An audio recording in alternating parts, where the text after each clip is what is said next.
총선 후보자 등록이 시작되면서 본격적인 선거에 막이 올랐습니다. 후보 등록 첫날 현장의 모습과 앞으로의 선거 일정을 전해드립니다.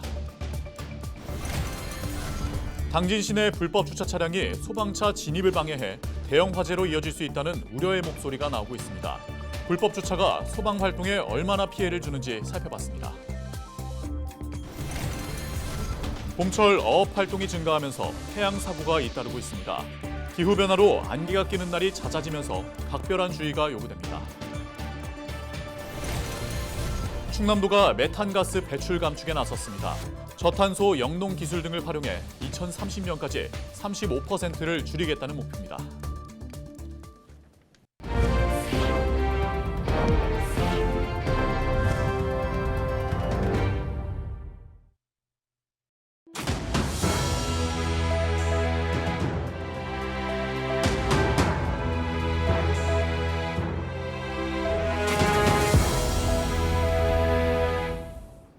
시청자 여러분 안녕하십니까? 헬로티비 충남 뉴스입니다.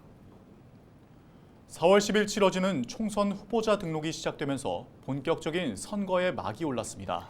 자세한 내용 보도국 취재기자 연결해서 들어보겠습니다. 한보무 기자, 후보 등록 첫날 분위기 어땠습니까? 네, 후보자 등록 첫날 취재진은 여야 후보의 1대1 맞대결이 유력한 당진 선거구로 가봤는데요. 먼저 더불어민주당 어기구 후보가 당진시 선거관리위원회를 찾았습니다. 접수 시작 시간인 오전 9시 바로 후보 등록을 신청했는데요. 어 후보는 당진에도 정치 초보가 아닌 삼선 중진 의원이 절실하다며 지역 발전을 확실히 책임지겠다는 각오를 밝혔습니다. 어 후보 등록 불과 20분쯤 뒤 국민의힘 정용선 후보도 모습을 드러냈습니다. 정 후보는 캠프 관계자들과 함께 후보 등록 서류를 꼼꼼히 살펴보기도 했는데요. 이제는 새로운 인물이 당진 발전을 이끌어야 할 때라고 강조했습니다. 두 후보의 인터뷰 차례로 들어보겠습니다. 이제 앞으로 선거운동이 본격적으로 시작될 텐데 정말 간절한 마음으로 우리 당진 시민께 잘 이렇게 어필하도록 하겠습니다. 꿈과 희망을 드리는 멋진 정치 보여드리도록 하겠습니다. 8년 동안 무능력하고 무책임하고 무기력한 국회의원이 얼마나 당진 발전을 더디게 만들었는지 시민들께서 정확하게 보시고 계시기 때문에 확실하게 심판해 주실 것이라고 저는 굳게 믿습니다. 네, 두 후보 모두 비교적 차분한 분위기 속에서 후보 등록 신청을 마친 것 같은데요. 앞으로 남은 선거 일정은 어떻게 되나요? 네, 우선 후보자 등록이 22일까지 이틀 동안 진행됩니다. 등록 상황은 중앙선관위 홈페이지에서 확인할 수 있습니다. 공식 선거운동은 일주일 뒤인 28일부터 시작됩니다. 선거 전날인 4월 9일까지 13일 동안 이어집니다. 총선 당일 투표에 앞서 제외투표가 3월 27일부터 4월 1일까지, 사전투표가 4월 5일부터 6일까지 실시됩니다. 충남에선 총선과 함께 재보궐선거도 함께 치러지는데요. 당진과 청양 두 곳에서 충남 도의원을 다시 뽑고요. 기초의원 재보궐선거도 세 곳에서 치르게 됩니다. 네, 여기까지 듣겠습니다. 지금까지 보도국 한보무 기자였습니다. 다음 소식입니다. 당진 지역 불법 주차 근절을 위한 기획 보도. 오늘은 불법 주차에 따른 주민들의 불편과 화재 발생 시 대규모 인명피해가 우려되는 현장을 고발합니다. 소방차 진입을 막는 차량들 때문에 이른바 골든타임을 놓칠 수 있기 때문인데요. 실태가 어떤지 정호석 기자가 현장 취재했습니다.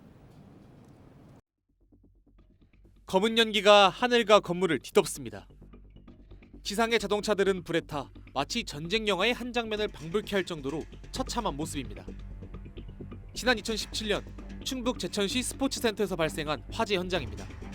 당시 불법 주차된 차량들 때문에 소방차의 진입이 막혀 진화 작업이 14분이나 지연됐습니다. 촌각을 다투는 위급한 상황에 소방차가 들어가지 못해 29명이 숨지고 40명이 다치는 참사가 발생했습니다. 이 스포츠센터 근처에 불법 지정차로 인해서 화재 발생 시에 그 소방차 진입이 아주 곤란한 사례가 있어가지고 인명피해가 다수 발생했습니다. 이런 사례가 있듯이 불법 지정차는 하시면은 절대로 안 되겠습니다. 이에 앞서 130명의 사상자를 낸 2015년 경기도 의정부 아파트 화재 역시 불법 주차가 피해를 키웠습니다. 불법 주차가 만연한 당진 번화가에서도 비슷한 참사가 일어날 수 있다는 지적이 나오고 있습니다. 화재 시 출동하는 소방차의 폭은 약 2.5m. 당진 읍내동 번화간의 도로폭은 약 6m. 양쪽 도로에 자동차가 세워져 있을 경우 소방차 진입이 불가능합니다. 불법 주정차는 화재 발생 시 소방차 출동을 방해하며 소방활동 지연으로 인명피해 및 재산피해를 더욱 가중시킵니다.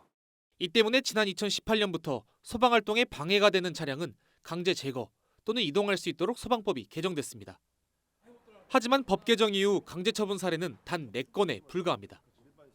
차량이 처음부터 불법 주차된 경우 배상 책임은 면제되지만 차선이 없는 골목길의 경우 불법 주차 여부를 증명하기가 쉽지 않기 때문입니다. 소방관들이 여전히 배상 책임으로부터 자유롭지 못한 겁니다. 캐나다에서 소방차가 화재 진압에 방해가 되는 차량을 해치고 나아가는 장면입니다. 긴급한 상황에서는 배상 책임이 면제되도록 법적으로 보장하고 있기 때문입니다. 우리도 이렇게 법을 바꿔야 한다는 목소리가 나옵니다.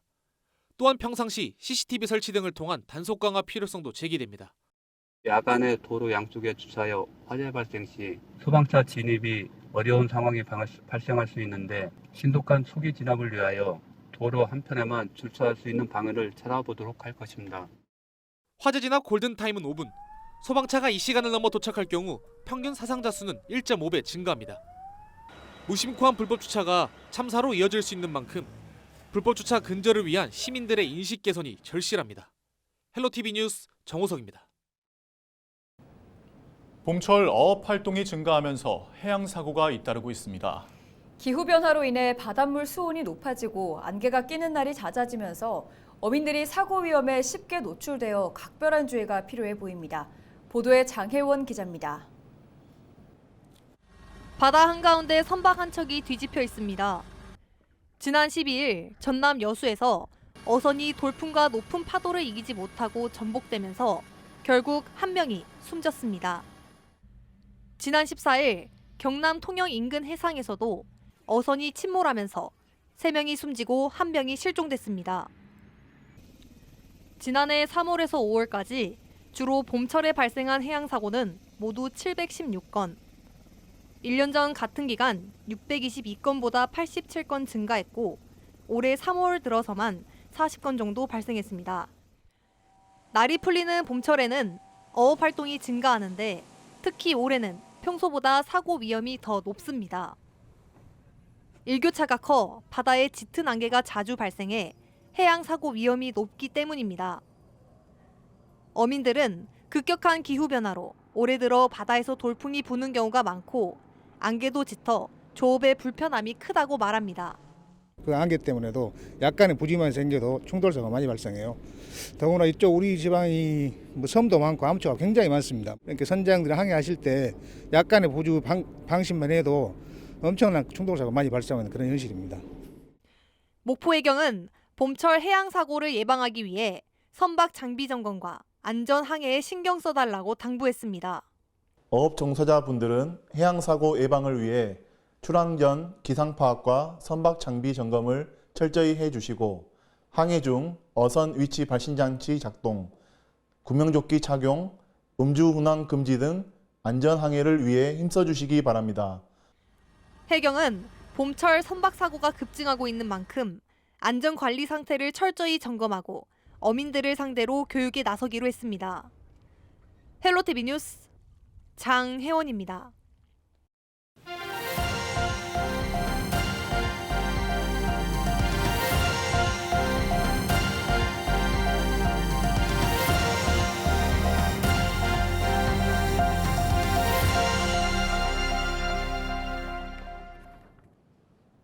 충남도가 2030년까지 지구 온난화의 원인 중 하나인 메탄가스 배출량을 35% 감축하기로 했습니다.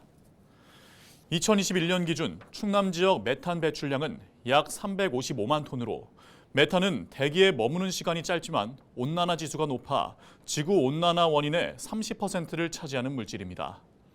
이에 따라 충남도는 메탄 발생량을 줄이기 위해 저탄소 영농 기술과 저메탄 사료 보급을 확대하고 산업 밀집 지역의 온실가스 측정망을 늘릴 계획입니다.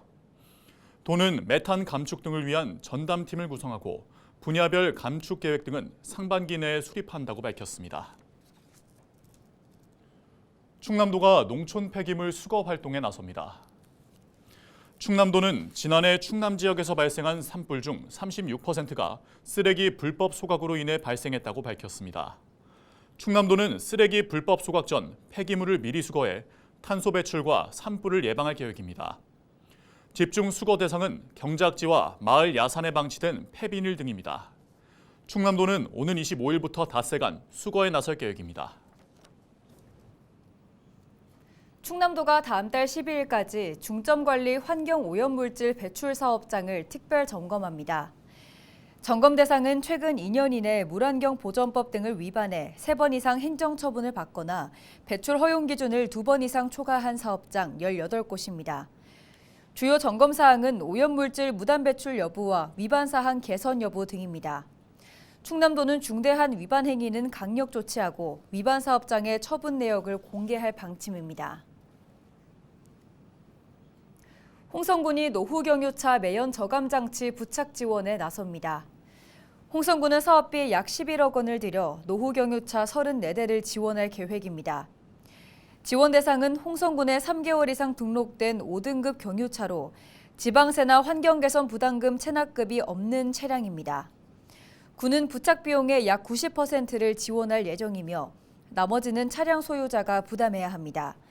신청은 오는 29일까지 홍성군에 하면 됩니다. 지난해 3월과 4월 충남 지역 음주운전 교통사고 사망의 36%가 발생했습니다. 올해 3월에만 19일 기준 370여 건의 음주운전이 단속됐으며 이는 지난해 같은 기간 대비 7.4% 증가한 수치입니다. 특히 교통경찰이 음주 단속한 건수는 132% 증가했습니다.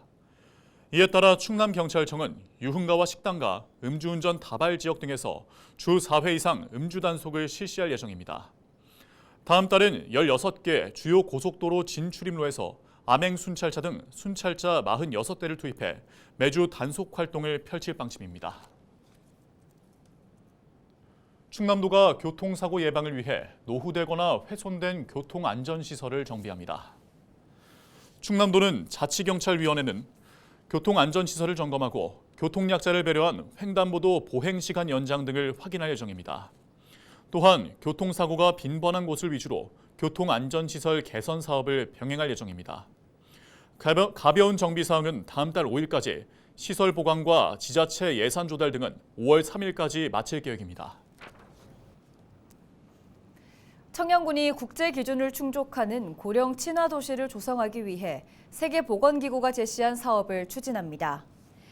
청양군은 고령자 복지주택과 공공형 버스 등을 확대하고 찾아가는 의료원과 노인 무료 진료 등을 시행한다고 밝혔습니다. 또 교통 소외 지역 주민들의 이동권 보장을 위해 행복택시 운영을 확대하고 전용 콜센터 설치를 검토할 계획이라고 전했습니다. 홍성군이 체류형 관광상품을 개발해 생활인구 유입을 촉진할 계획입니다. 홍성군은 지난해 진행한 어서와 홍성은 처음이지 프로그램을 통해 생활인구 340여 명이 총 540방 이상 홍성에 머물렀다고 밝혔습니다. 홍성군은 죽도 무인도 투어와 해먹 투어 등 다양한 프로그램을 확대 운영할 계획입니다. 또 마을 호텔 사업을 도입해 기존에 구성된 숙박시설과 식당을 더욱 효과적으로 운영할 계획이라고 밝혔습니다. 충남도가 최근 큰 일교차로 인해 시설 채소에 곰팡이병이 생길 수 있다며 주의를 당부했습니다. 충남도 농업기술원은 시설하우스 내 결로 발생으로 잿빛 곰팡이병 등 저온성 곰팡이병이 발생하기 쉽다며 공기순환 등 시설 관리를 철저히 해야 한다고 말했습니다. 또한 병의 증상이 나타나면 감염 부위를 즉시 제거하고 적용약제를 사용해야 한다고 말했습니다. 홍성군 보건소가 학부모의 민원 등으로 스트레스를 받는 교직원들을 대상으로 심리지원 프로그램을 운영합니다. 홍성군은 정신건강검사와 상담, 스트레스 관리법 등 다양한 프로그램을 진행할 예정이며 지원 대상은 교사와 홍성교육지원청 직원 등입니다. 프로그램은 오는 26일부터 4주간 매주 화요일에 진행됩니다. 이상으로 뉴스를 마칩니다. 저희는 언제나 지역민 여러분과 함께합니다. 시청해주신 여러분 고맙습니다.